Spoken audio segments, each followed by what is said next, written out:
You're listening to the Cyberwire Network, powered by N2K.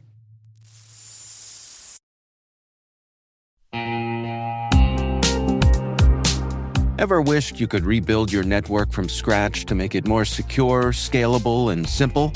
Meet Meter, the company reimagining enterprise networking from the ground up. Meter builds full-stack, zero-trust networks, including hardware, firmware, and software, all designed to work seamlessly together. The result? Fast, reliable, and secure connectivity without the constant patching, vendor juggling, or hidden costs. From wired and wireless to routing, switching, firewalls, DNS security, and VPN, every layer is integrated and continuously protected in one unified platform. And since it's delivered as one predictable monthly service, you skip the heavy capital costs and endless upgrade cycles. Meter even buys back your old infrastructure to make switching effortless. Transform complexity into simplicity and give your team time to focus on what really matters, helping your business and customers thrive. Learn more and book your demo at meter.com/cyberwire. That's meter.com/cyberwire.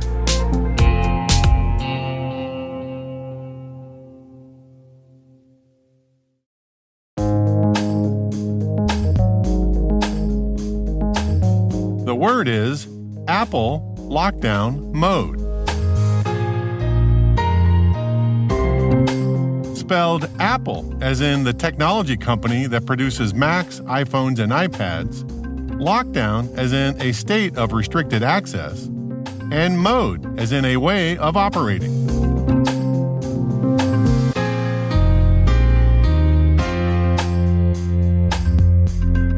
Definition: an optional security mode for macOS and iOS that reduces the attack surface of the operating system by disabling certain commonly attacked features.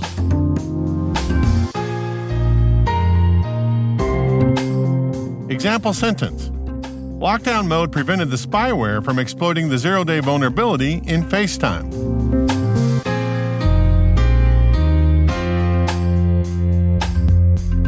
Origin and context.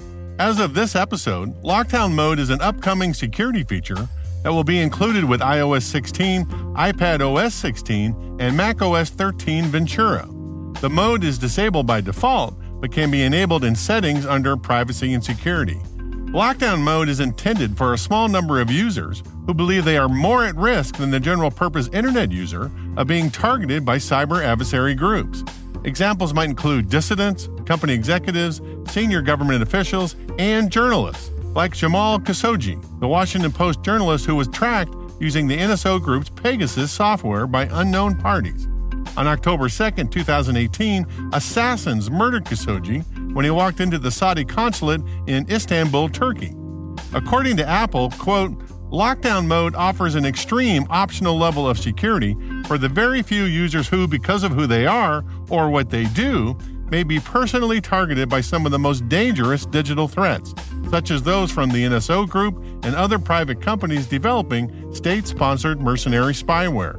Turning on lockdown mode further hardens device defenses and strictly limits certain functionalities, sharply reducing the attack surface that potentially could be exploited by that software, end quote.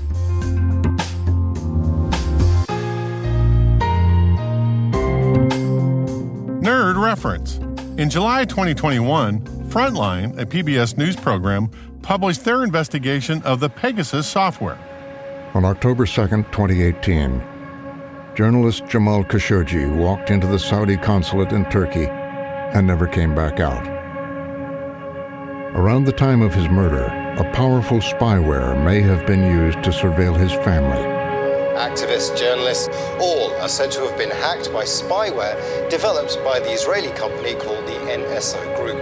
A consortium of news outlets from around the world, including Frontline, have been investigating the use of the spyware called Pegasus and the Israeli company NSO Group that sells it to foreign governments. The government can see anything on the phone, including pictures, contacts, listening into calls. As part of the investigation into Pegasus, Washington Post reporter Dana Priest traveled to Istanbul. Working with the journalism nonprofit Forbidden Stories, the reporters were given access to 50,000 phone numbers concentrated in countries known to be NSO clients.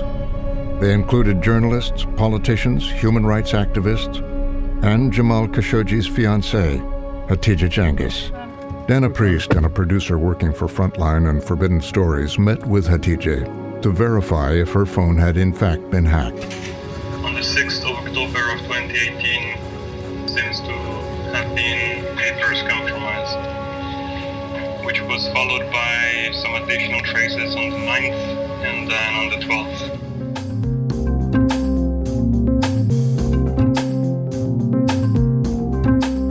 Word Notes is written by Tim Nodar, executive produced by Peter Kilpie, and edited by John Petrick and me, Rick Howard. The mix, sound design, and original music have all been crafted by the ridiculously talented Elliot Peltzman. Thanks for listening.